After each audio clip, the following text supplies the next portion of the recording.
not hit Alex Pereira in the nuts. My name's Colin, welcome to 4 Ounce Insight, and as you guessed it, this video, main event, UFC 300, you tickle my tackle, I will test your chin.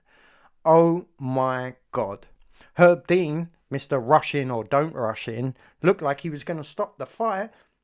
Alex, do you need 5 seconds for your knob to feel better? Nope. What I'm going to do is slip, bang, shovel hook you into oblivion and then knock you out. Well, I'm not going to lie to you. I did feel like this fight was going to end quickly, fairly quickly. I did feel like it was a first or second round finish.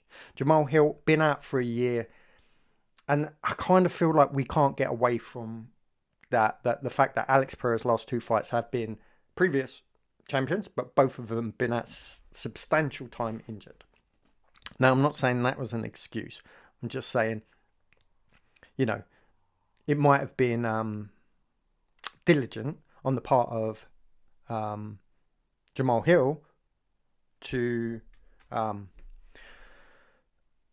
maybe have a warm-up fight. Maybe get, you know, like, when you're talking about light heavyweight and heavyweight, these guys are not tickling each other. You know, you don't often get a chance to feel out the fight. Like, if you're a little bit rusty and you're like, okay, I just want to get my time in, like, they don't have to hit you clean. And when you're talking about the power of Alex Pereira, and you know where it's coming from as well.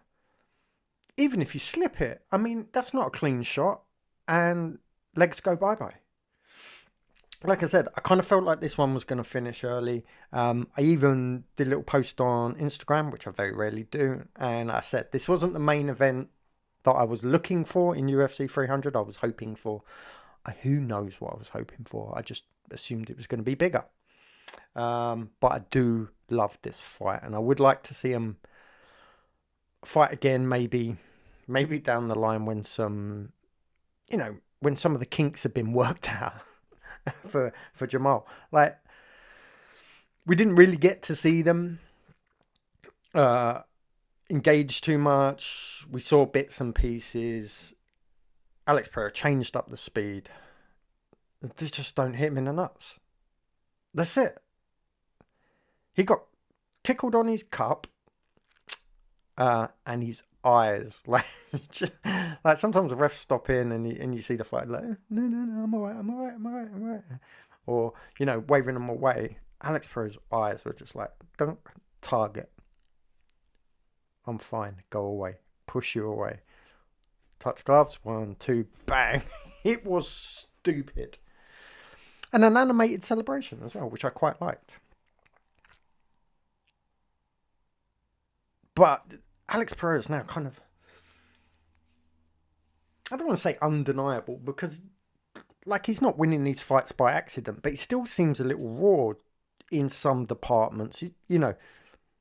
Maybe it's his style. He's very stiff looking, but his hands move quicker than I think most people anticipate. He definitely hits with some kind of crazy kooky power.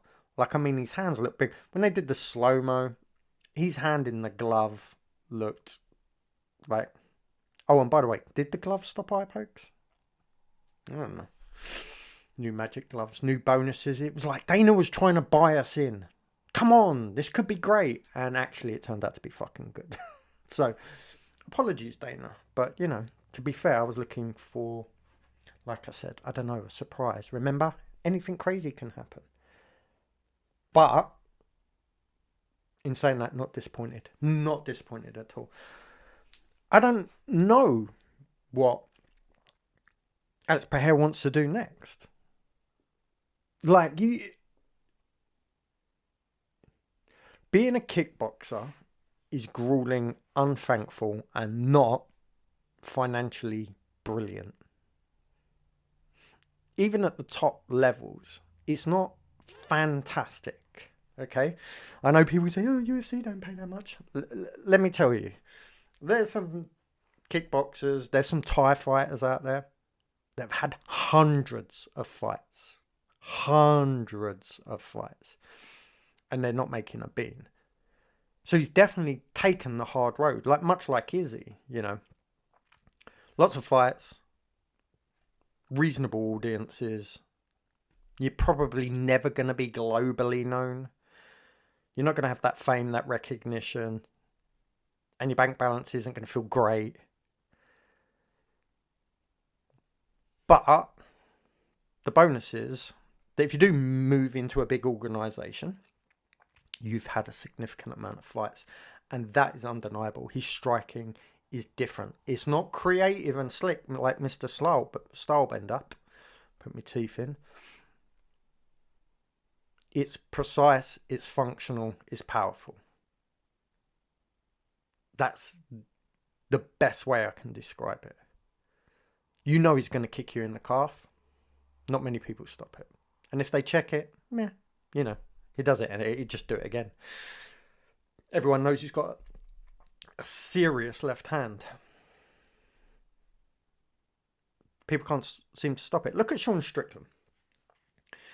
Sean Strickland nullified Israel Adesanya's striking by clogging up the middle, by clogging up the space. Not every time Izzy moved, he threw a shot. He didn't bite on feints. He got in his face. He pushed him backwards. He really, really hurt him, but pretty much destroyed him for a period of time. Alex Pereira made him go backwards and knocked him out. And yes, we've seen the Izzy Pereira fight play out in a couple of ways. But what next for the light heavyweight champion? That division's been a bit in flux. Well, it's not been a bit in flux. It's been in flux for a bloody long time. I did a video, one of my first videos, in fact. Not that there's many, but one of my first videos was about how I thought John Jones had really killed the 205 division because he cleaned everyone out. And what pocket of kind of elites were left? DC, they did a round robin and DC held the belt. Jones comes back. Once that era moved on, it's been a division in transit for so long. There's been so many false starts to it. Have we got a champion now that can go on a big title defense, can solidify that division, and have someone at the top that can command it and call people out and bring them up? Unfortunately, it looks like he's already thinking about the next thing, like maybe moving up to heavyweight and he was a heavyweight kickboxer. It's different. It's different. The weight limit's slightly different. And again, he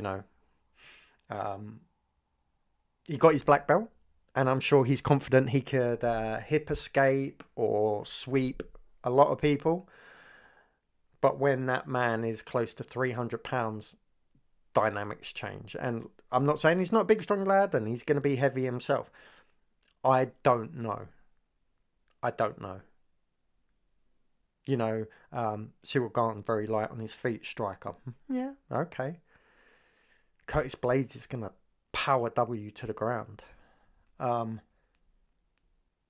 Yeah, I don't know if that's the smartest move for him. What I will say is, as a main event, it would have been fantastic had Gaethje and Holloway just not blew the roof off the house, opened the doors and basically let everyone out. It took a moment, and by the time I got into the fight, Jamal tickled his nuts and Pereira checked his chin. And that is all she wrote. That's my 4 ounce insight. Let me know yours in the comment section below. Don't forget to hit thumbs up, subscribe, any of that stuff. Really hit the comments, guys. I'm interested in other people's points of view. I don't do this professing to be an expert. I do it for the engagement. I do it for chatting to people in the community and the fan base, and just, it's fun. Till next time, guys. Catch you later.